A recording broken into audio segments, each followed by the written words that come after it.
Au nom de Dieu, Yeshua, et avec gratitude pour cette précieuse opportunité, je vous salue tous. Je suis serviteur de Dieu, Sylvain.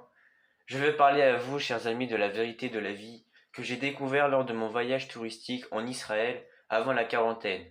En écrivant mon souhait et en déposant dans le mur des lamentations, quand je n'avais ni foi envers les juifs ni les chrétiens. Je l'ai fait simplement sous les conseils d'un ami et selon le coutume là-bas. Mais est-ce que Dieu existe vraiment? Qui est Dieu exactement? Quel est le lien de Dieu avec ce simple mur? Je n'avais pas le cœur à croire en quelque chose et je ne m'attendais pas à obtenir une réponse. Mais Dieu a répondu à ma demande d'une manière surnaturelle qui m'a stupéfait et m'a laissé perplexe, jusqu'à pardonner mes péchés et donner une nouvelle vie. Dieu a clairement manifesté sa présence majestueuse à moi, ce qui m'a fait réaliser que j'avais l'impression de dormir depuis longtemps. Alléluia! Quelle découverte incroyable! Bien sûr, quelle grâce m'a été accordée non par ma mérite, mais par la grâce et la miséricorde de Dieu en demandant un lieu approprié et précis. Merci Seigneur. Je veux d'abord donner une brève explication de l'histoire du mur des lamentations, c'est-à-dire le mur restant du temple que Salomon a construit à Jérusalem pour le Seigneur. Environ 3000 ans auparavant, dans les premiers jours après la construction du temple de Dieu, Salomon s'est agenouillé devant l'autel et sur une estrade qu'il avait placée au milieu de la cour, en présence de toute la communauté d'Israël. Il a prié le Seigneur et je voudrais vous réciter la partie de la prière qui me concerne. 2 Chroniques chapitre 6 versets 32 à 33. Quand l'étranger, qui n'est pas de ton peuple d'Israël, viendra d'un pays lointain, c'est-à-dire comme moi qui viens de la France, à cause de ton grand nom, de ta main forte et de ton bras étendu, quand il viendra prier dans cette maison, exauce-le des cieux, du lieu de ta demeure, et accorde à cet étranger tout ce qu'il te demandera, afin que tous les peuples de la terre connaissent ton nom pour te craindre. Comme tout peuple d'Israël, et sache que ton nom est invoqué sur cette maison que j'ai bâtie. Ô Dieu, merci pour ta parole vivante, toi qui es le Dieu éternel, le Dieu d'Abraham, de Moïse, d'Élie, de Samson, de David, de Salomon, le Dieu qui a fondu la mer pour ton peuple, le Dieu qui habitait en ton fils Yeshua et qui a accompli de grands miracles en ressuscitant les morts, celui qui habite parmi tes enfants vertueux, est le même Dieu d'hier, d'aujourd'hui et de toujours. Vous voyez, cher auditeur, selon la prière de Salomon dans ce verset, après environ 3000 ans, il a agi pour moi et a répondu. C'est la puissance et la force de la parole. Je n'avais aucune connaissance de la Bible à l'époque, mais plus tard, ces versets se sont ouverts pour moi et la véracité de la Bible m'a été confirmée à plusieurs reprises par d'autres événements. Maintenant, je peux dire de toutes mes forces que le monde en dehors de la parole sainte doit être mis en doute. Cela signifie tout ce qui va dans le sens de la Bible est vrai, dans ce livre transcendantal, et que tout ce qui va à l'encontre de la Bible est un pur mensonge. En raison de mon travail tout au long de mes 40 ans de vie, j'ai été souvent en contact avec les gens de toutes les religions ou non religieux, et je n'ai jamais vu ni entendu personne déclarer avec autorité qu'il connaît Dieu et qu'il entretient une relation bilatérale avec lui. J'ai prié tant depuis mon enfance, mais je n'ai jamais eu de nouvelles. Je n'ai pas pu entendre la voix de Dieu, mais j'ai trouvé une réponse d'un endroit où je ne m'y attendais pas. Quelle réponse? Quels événements sont encore en cours si forts? Le chef de ce monde, qui, avec la captivité et l'illusion, éloigne les humains de cette relation proche avec le Créateur. Je suis libre grâce à cet éveil. Merci, ô Dieu Tout-Puissant. Poussez vers l'Éternel des cris de joie, vous tous, habitants de la terre. Servez l'Éternel avec joie, venez avec allégresse en sa présence. Sachez que l'Éternel est Dieu, c'est lui qui nous a fait, et nous lui appartenons. Nous sommes son peuple et le troupeau de son pâturage. Entrez dans ses portes avec des louanges, dans ses parvis avec des cantiques, célébrez-le, bénissez son nom. Car l'Éternel est bon, sa bonté dure toujours, et sa fidélité de génération en génération. Cependant, avec le temps, en devenant de plus en plus familier avec sa sagesse incomparable et sa vérité unique dans la parole et la compréhension du message de la fin des temps, je suis sous la supervision et la protection de mon berger, Saint-Esprit. Il m'a emmené avec une promesse qu'il avait faite dans ses paroles, que la vérité te rendra libre. Et avec sa gloire lumineuse, il m'a guidé vers le seul chemin du salut, afin qu'avec mon témoignage, il puisse éclairer ceux qui vivent dans l'obscurité et l'ombre de la mort, et guider nos pas sur le chemin de la paix et de la santé, et ils doivent décider en étant conscients s'ils vont écouter la voix de Dieu ou continuer sur le chemin qu'ils avaient choisi. Assumer la responsabilité de leur choix, ma recommandation dans ce cas est de ne jamais compter sur la sagesse collective, car cela revient à acheter du feu pour votre vie. Dieu jugera les personnes individuellement et non sur la base de leur nombre. Ne laissez en aucun cas votre fierté, votre préjugé, votre intelligence, votre position, votre tranquillité d'esprit, vos revenus, vos amis, votre famille ou quoi que ce soit d'autre vous priver de la grâce et de l'opportunité ultime de Dieu pour affronter la colère et la tempête de Dieu. Car il est proche. C'est un avertissement sérieux. Cela signifie être prêt à tout donner pour être à l'abri du feu de Dieu, qui est en route. Car le Dieu des armées l'a voulu ainsi. En écoutant sa parole, réfugiez-vous sur le rocher de salut, selon la parole, de peur que Dieu ne vienne vous frapper. Bien sûr, avant l'enlèvement, montez à bord du navire de sauvetage afin de ne pas tomber entre les mains terribles de Dieu, exactement ce que j'ai fait. C'est de la même manière selon la volonté de Dieu, car je suis également soumis au commandement de Dieu. Je veux partager avec vous, chers amis, quelques témoignages sur la façon dont Dieu sauve et agit de manière extraordinaire, ainsi que sur la vérité de la Bible. Mon but en donnant ce témoignage n'est pas de me présenter comme une grande personne. Je suis venu pour témoigner de cette vérité que Jésus est vivant et qu'il agit conformément à sa parole incomparable. J'ai la foi qu'il accomplira de nombreuses œuvres étonnantes par mes mains faibles, seulement pour la gloire de son nom sacré. Il y avait des événements que je ne comprenais pas au début de ma foi et que j'interprétais mal dans certains endroits. La raison la plus importante était que j'étais dans une position de foi incorrecte et que je ne devais pas comprendre à ce stade, car je n'étais pas prêt. Je devais grandir dans la parole et au moment approprié, recevoir la grâce de Dieu pour comprendre et interpréter les rêves. Les événements que j'ai mentionnés précédemment, je les voyais sa confirmation dans la parole. Bien sûr, je ne peux pas tous les mentionner dans cette vidéo car il y en a plus de 40 cas et nécessiterait l'enregistrement de plusieurs vidéos. Cependant, sachant que nous sommes dans les derniers moments de la fin des temps, avant l'enlèvement, je profite de cette opportunité pour partager avec vous. Chers amis, le message vital est le seul moyen de salut que j'ai acquis grâce à ces expériences surnaturelles. Je vais essayer de vous communiquer quelques-uns de ces événements afin que vous, chers amis de Dieu, puissiez également obtenir des bénédictions, découvrir la vérité et atteindre l'objectif ultime qui est de connaître et de se rapprocher du Dieu l'unique, afin que tous connaissent notre Créateur. Amen. Le début de la réponse de Dieu à ma demande du mur sacré a commencé d'ici, au début de l'automne 2021. J'ai rêvé que j'étais dans une très grande ferme sous un ciel nuageux. De loin, une immense tempête se dirigeait vers nous, moi et quelques autres personnes, et nous étions en train de fuir pour échapper à sa prise. C'était très effrayant. Je ne peux pas décrire sa grandeur et sa terreur, mais il était très loin de nous, et tout ce qui se trouvait sur son chemin, comme les maisons, les voitures et les arbres, était détruit et écrasé. D'un coup, dans ce moment même, alors que la confusion et l'anxiété étaient répandues, une voix étrange résonna des nuages et de la terre, appelant mon nom et disant : « Si tu veux te sauver toi-même, va à l'église, prends la croix. » De loin, je voyais pas d'église mais des maisons banales, car à l'époque, je pensais que l'église était un bâtiment. Quand je me suis retourné pour voir d'où venait le bruit que j'avais entendu, la tempête qui était au loin il y a quelques instants était maintenant à quelques mètres de moi.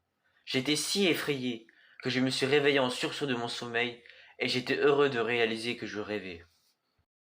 Après ce rêve, des événements surnaturels ont continué à se produire dans mes rêves et dans ma vie éveillée.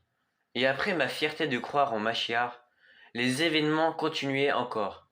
Mais je l'ai déjà mentionné auparavant, je n'ai pas l'occasion de vous décrire en détail les moments merveilleux que j'ai vécus avec le Seigneur en ce moment en raison des contraintes de temps, jusqu'à ce qu'un autre événement surnaturel me laisse perplexe. Au début de ma foi, vers 9h30 du soir, j'étais fatigué et voulais m'allonger sur le lit. Juste au moment où j'allais rentrer dans ma chambre, j'ai senti que quelqu'un venait vers moi depuis le salon.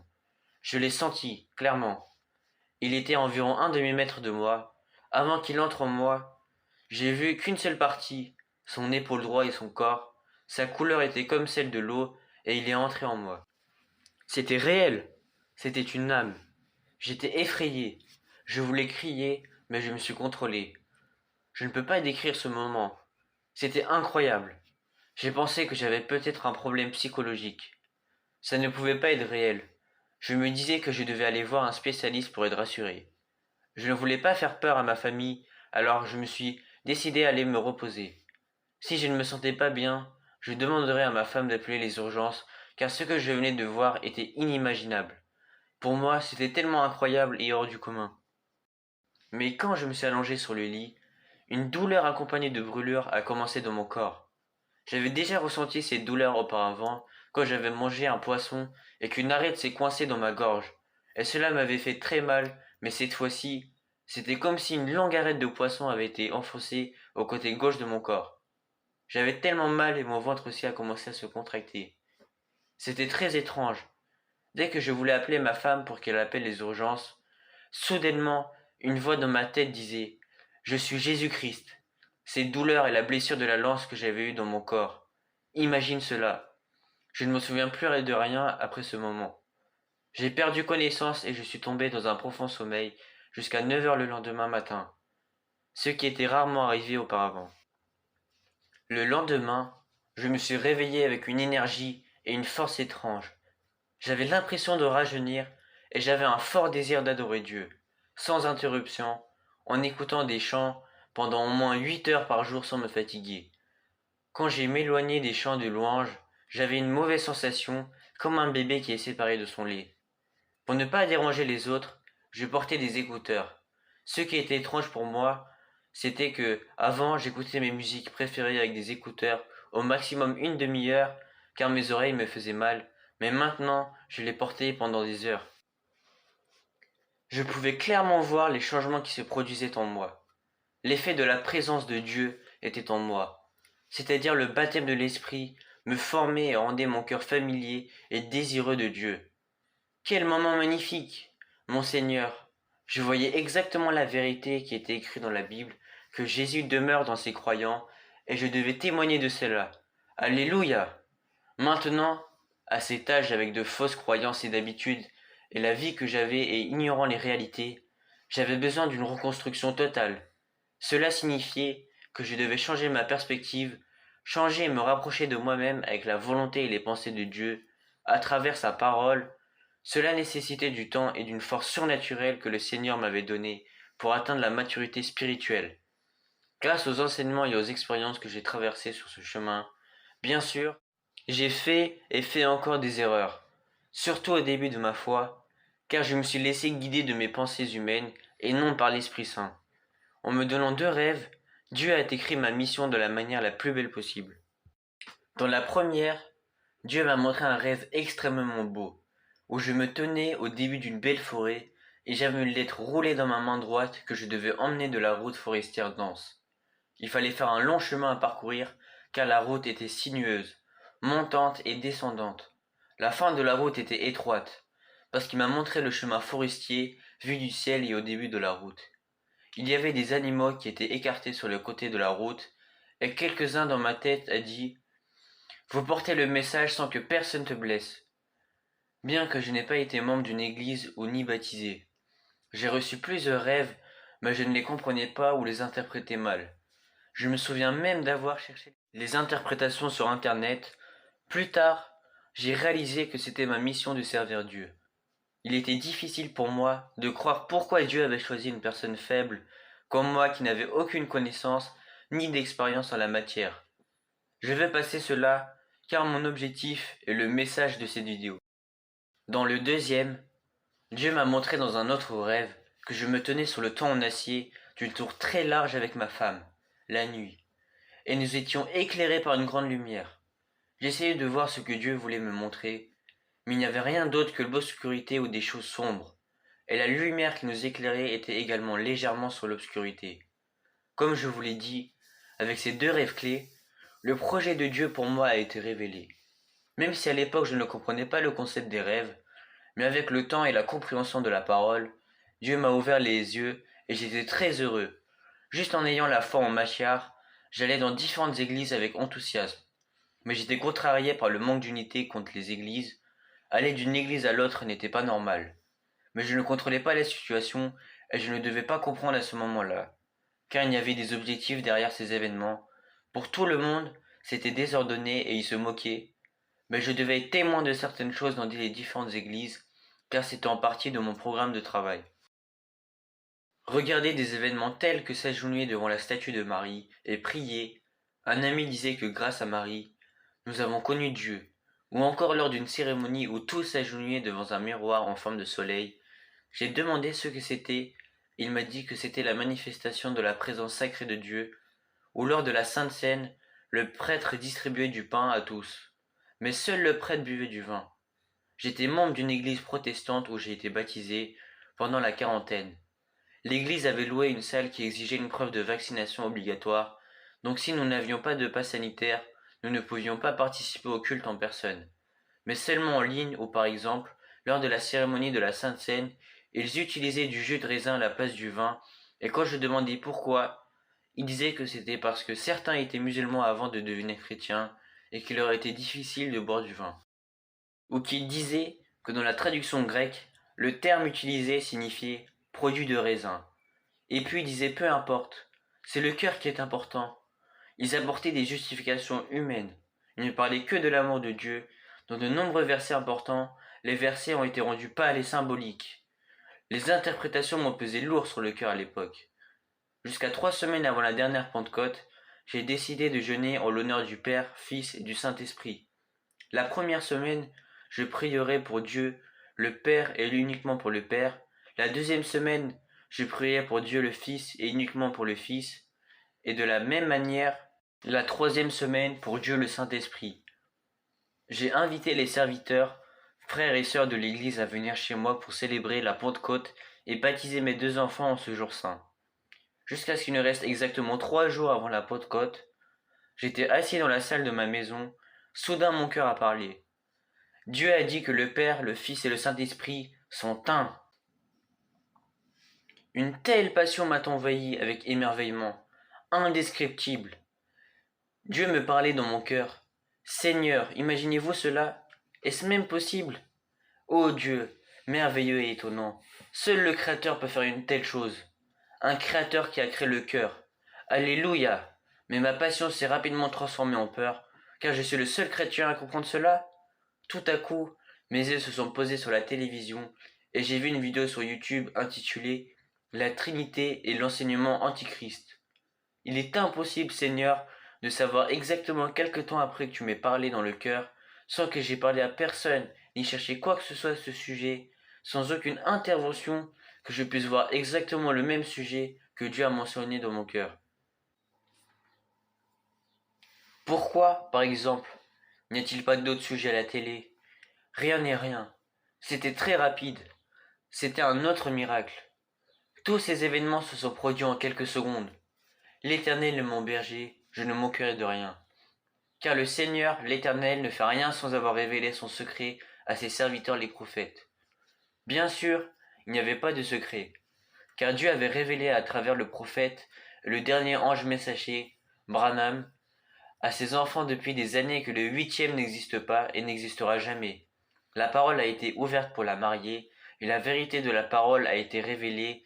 Il n'y a pas besoin d'aucun nouvel message, et c'est avec ce message que l'Église sera préparée pour l'enlèvement. Mais pour moi, et ceux comme moi qui étaient dans l'erreur, cela a été une répétition, un avertissement et un éveil. Allez voir la révélation de Frère Branham sur la vraie connaissance de Dieu, selon la parole, et cette grâce vous inclura pour vous rapprocher de notre Créateur, et vous verrez pourquoi la Trinité est fausse. Car ce sujet est très important. Car si vous ne connaissez pas votre Créateur, vous ne serez pas sauvé, même si vous êtes un ange et que vous priez tous les jours. L'interprétation du rêve que j'ai eu sous le grand plafond en acier, sous la lumière de Dieu, en regardant l'obscurité, était que, en allant dans différentes églises, je suis témoin des enseignements non-verbaux qui conduisent à la mort spirituelle. Cette obscurité est le résultat de l'éjection au message du frère William Marion Branham, le 7e ange, la dernière époque, l'église de Laodicée, la période sombre avant l'enlèvement et le jour du jugement de Dieu, c'est-à-dire le prophète, Malachie 4, comme vous pouvez le voir sur l'image. La révélation du prophète sur les 7 âges de l'Église est exactement la même obscurité que ce que le Seigneur m'avait montré dans un rêve il y a des mois auparavant. Et c'est la même lumière du Seigneur qui m'a fait sortir des sectes vers l'unique voie du salut. La gloire est à Dieu, de maintenant et à l'éternité. Les ténèbres sont les mêmes enseignements non bibliques de la Trinité, du Dieu Fils, du Dieu Saint-Esprit, et des interprétations humaines qui ont progressivement été intégrées aux croyances des fidèles par le biais des conseils et d'écoles de théologie au fil du temps et le culte qui se déroule dans ces églises. Bien qu'ils soient effectués avec une intention pure, ils sont très fréquentés et majestueux avec des louanges et des adorations. En réalité, ils glorifiaient Satan et non le Messie, comme le veut la volonté du Père. Selon Apocalypse, chapitre 3, verset 14, Yeshua est à l'extérieur de l'Église. Quiconque sort de ces images de l'Église, c'est-à-dire l'obscurité et babylonienne spirituelle, Dieu prendra dans ses bras et dînera avec lui. Car la vérité de la parole ne prêchait pas dans l'Église, et cela n'est pas ce que les apôtres ont enseigné initialement. Le rejet de la voix du prophète et le rejet de la voix de Dieu Tout-Puissant est donc le rejet du salut. C'est très douloureux d'imaginer, mais nous avons la grâce de pouvoir nous reconstruire selon la volonté du Père céleste et de devenir forts grâce au pouvoir du nom de Dieu, pour vaincre la captivité. Pour avoir la grâce, c'est très simple. Vous devez d'abord sortir de votre église sectaire, Babylone spirituelle. Comme moi, vous ne devez pas avoir honte de quiconque, se confesser au Dieu unique. Et si vous avez été baptisé selon la doctrine de la Trinité, sachez que votre baptême est invalide. Vous devriez plutôt vous faire baptiser uniquement au nom de Yeshua et ne jamais retourner à l'église ténébreuse où vous étiez. Cela signifie de montrer votre amour, votre passion et votre dévouement à Dieu. De montrer que vous êtes né de la lumière et que vous n'avez aucun lien avec les ténèbres. Et de prouver votre dévotion envers Dieu et personne d'autre. Connectez-vous aux églises réelles, appelées églises de messagers, et recevez des enseignements sur la divinité. La révélation du baptême d'eau au nom de Yeshua, la révélation des 10 vierges et l'enlèvement, la révélation des 7 âges de l'Église, les 7 sceaux, la vérité du jardin d'Éden et la semence du serpent, la sainteté et plus encore, vous ne devez pas manquer de payer la dîme dans l'Église. Ne dérobez pas. Ceci est l'argent de l'Église, pas le vôtre. Vous ne donnez pas de l'aumône aux prêtres, mais vous remplissez votre dette et votre obligation envers Dieu. Prenez garde. Aller à l'église et écouter le prêtre est nécessaire, mais le but est seulement de se rapprocher de Dieu, et non pas au prêtre, du prophète ou de quiconque. Le but d'aller à l'église est de se connecter au corps de la mariée du Christ, pas à n'importe qui. Renforcez-vous en Dieu vous-même. Dieu n'aime pas avoir des prêtres ou tout autre intermédiaire entre lui et les croyants. Seuls les croyants, recevant l'Esprit de Dieu par une nouvelle naissance, se connectent directement à Dieu et sont attachés dans le corps de l'épouse de Yeshua pour être emmenés à l'étape de l'enlèvement. Dans une véritable église, il n'y a aucune différence de respect entre le plus petit membre et le prêtre. Soyez attentifs aux églises, car si cela n'est pas le cas, vous saurez quel esprit y règne.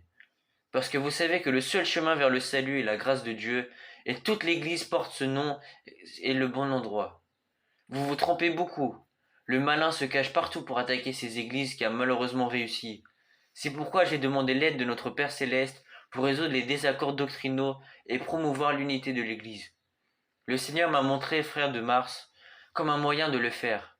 Je vous demande, en tant que serviteur, de coordonner vos enseignements avec ce frère et de ne pas hésiter à lui apporter toute forme d'aide, financière en particulier, pour traduire leurs enseignements et prédications dans différentes langues. Tout individu qui s'oppose à cette question est l'ennemi de la volonté de Dieu. Le frère de Mars peut témoigner. Nous n'avions aucune relation ni connaissance préalable les uns des autres. Même j'ai envoyé un email à ce frère et il n'a pas encore répondu. Je demande à Dieu sa grâce, sa santé et sa protection pour lui et pour sa chère famille, ainsi que pour les serviteurs sincères du Très-Haut. Voici l'adresse où vous pouvez voir leurs enseignements pour les anglophones. Vous pouvez le trouver avec cette adresse et en bénéficier en apprenant et en enseignant.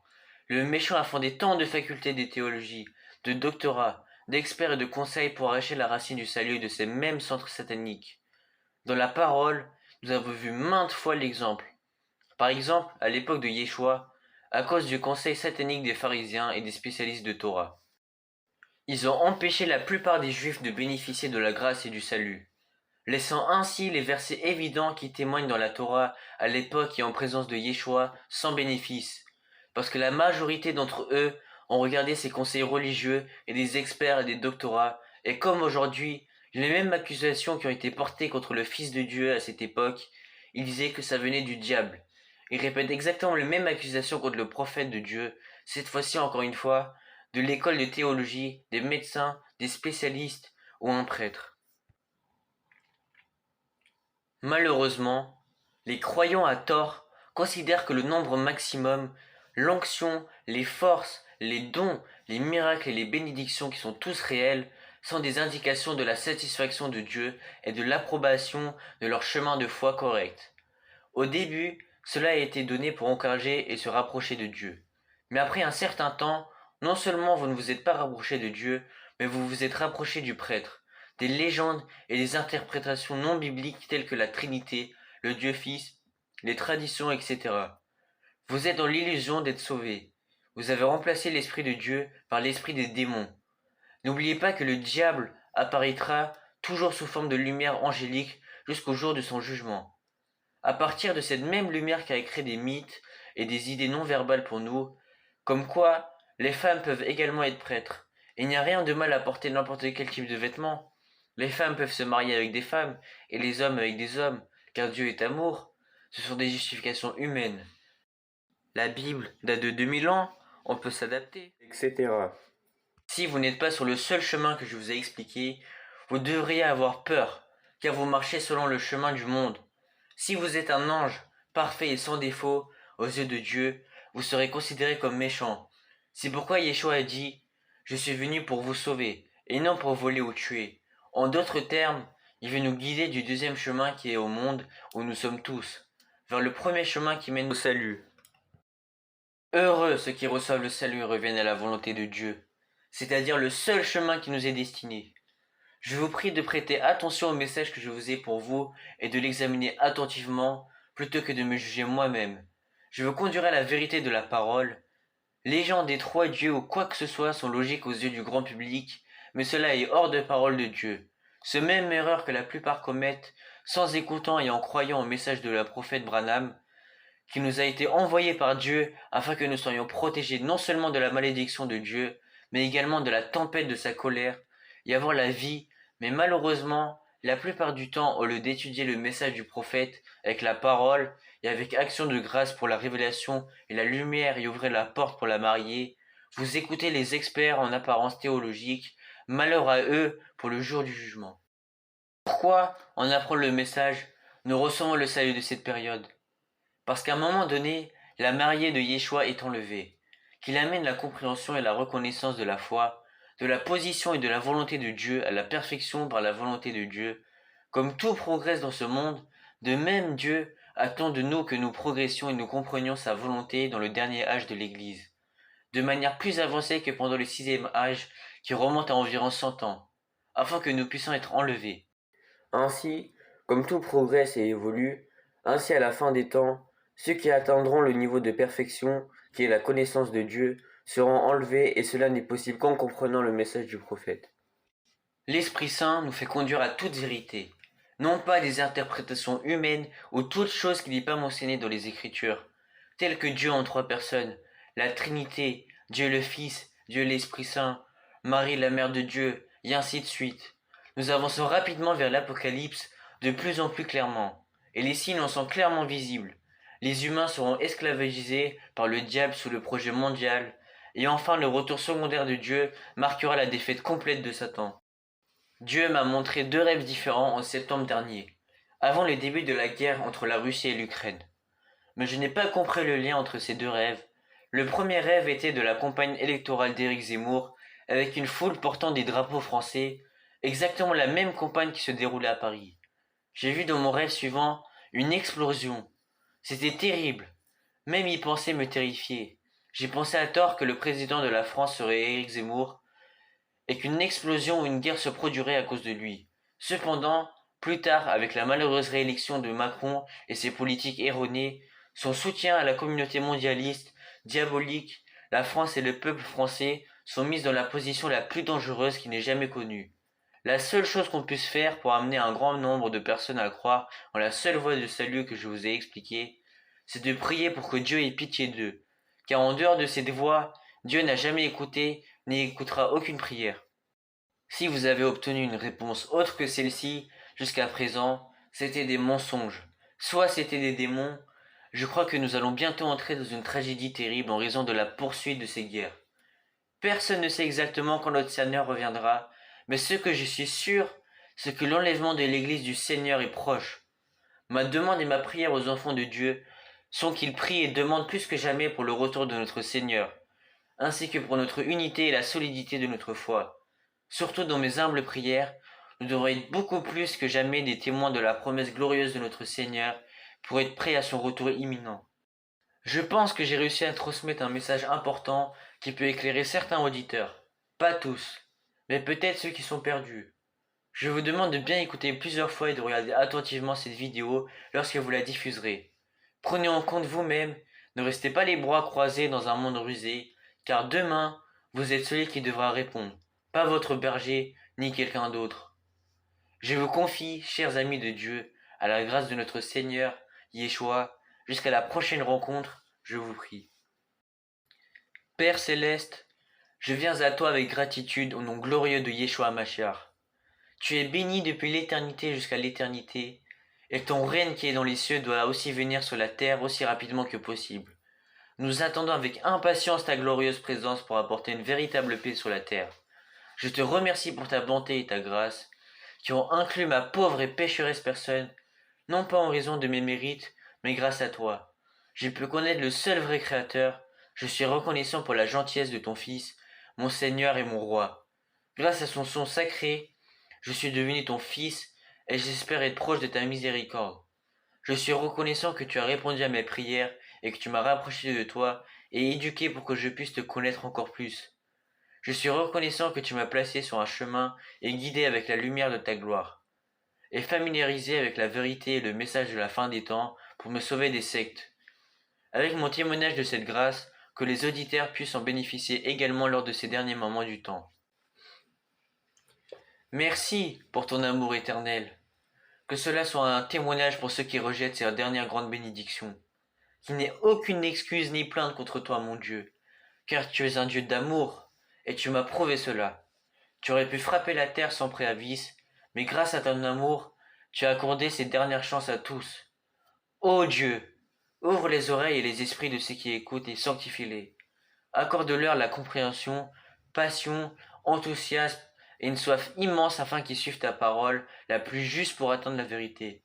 S'approcher de toi et accorde-leur du courage et force pour sortir de la Babylone spirituelle dès cet éveil. Ô Dieu, verse l'Esprit sacré afin qu'ils puissent voir des rêves et des événements étranges, et que ta splendeur et ta gloire soient manifestées parmi eux, et fais que tous ceux qui sont destinés à rejoindre la famille viennent au plus vite. Ô Dieu, avec la force de ton Esprit Saint, toutes les puissances, les autorités et les esprits qui sont contre ta volonté, dans le ciel et sur la terre, je brise au nom tout-puissant. Je les repose afin que ta parole, qui est la vérité absolue, soit prêchée avec la plus grande puissance possible parmi toutes les nations que tu as créées. Car ta parole de l'Évangile était révélée. Apporte-leur ta grande bénédiction dans toutes les nations. Fais en sorte que chaque genou se pliera dans le monde entier et que tu obtiendras la gloire. Car toi le seul est notre Créateur. Et que ce soit un témoignage pour toutes les nations. Ô Dieu, fortifie la foi de mes frères et sœurs, accorde ta bénédiction et que ton visage brille sur tes enfants pour toujours. Prépare tes enfants pour le jour glorieux du mariage de l'agneau, et jusqu'à ce jour, je demande des bénédictions, de la protection et de la paix pour l'Église. Je demande tout cela en embrassant la main de ton Fils avec gratitude. Amen.